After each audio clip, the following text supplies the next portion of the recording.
ស្ងាត់នេះមាត់ទន្លេកន្លែងគូស្នេហ៍ធ្លាប់មកកំសាន្តអស់រាត្រីស្ងាត់នេះមាត់ទន្លេកន្លែងគូស្នេហ៍ធ្លាប់មកកំសាន្តអង្គុយរៀបរាប់រឿងស្នេហ៍ពីប្រាណក្រោមដួងព្រះច័ន្ទដែលរះព្រឹងវងដើមដងដុះទេទៀតទៅមាត់ស្ទឹងជាដួងប្រលឹងខ្ញុំនឹងលួងល្អង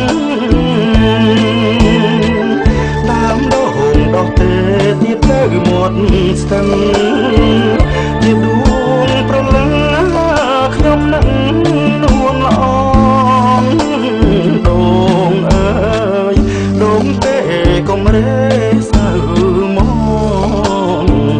ជួយចាំខ្ញុំផងចាំរឿងស្នេហា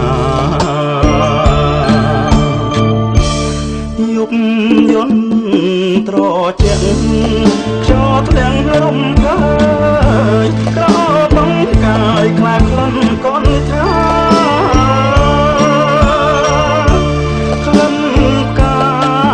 ចំបៃក្លិនស្រីជីវ៉ាជីវិតស្នេហាប្រាថ្នាគ្រប់ជាតិ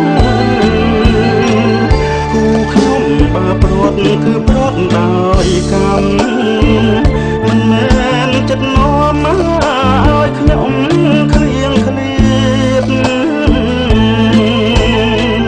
គូខ្ញុំបើព្រាត់គឺព្រាត់ដោយកម្មមិនមែនចិត្តនាំមកឲ្យខ្ញុំឃ្លៀងឃ្លាតជាតិនេះជួបហើយជាតិក្រោយជួបទៀតសូមជួបគ្រប់ជាតិកុំឃ្លាតសោះឡើយ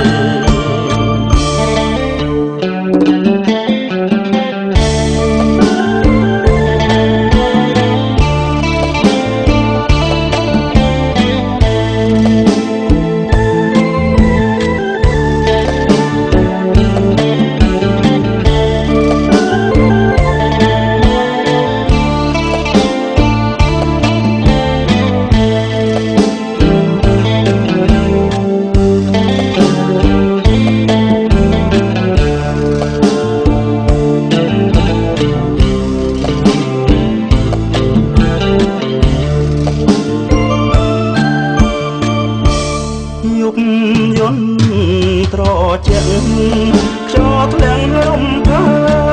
យក្របងកាយខ្លាចក្លិនកូនថាក្លិនកាចំបៃក្លិនស្រីជីវ៉ាជីវិតស្នេហាប្រាថ្នាគ្រប់ជាតិគូខ្ញុំបើព្រាត់គឺព្រាត់ដោយកម្មមិនមែនចិត្តនាំមកឲ្យខ្ញុំឃ្លៀងឃ្លាតគូខ្ញុំបើព្រាត់គឺព្រាត់ដោយកម្មមិនមែនចិត្តនាំមកឲ្យខ្ញុំ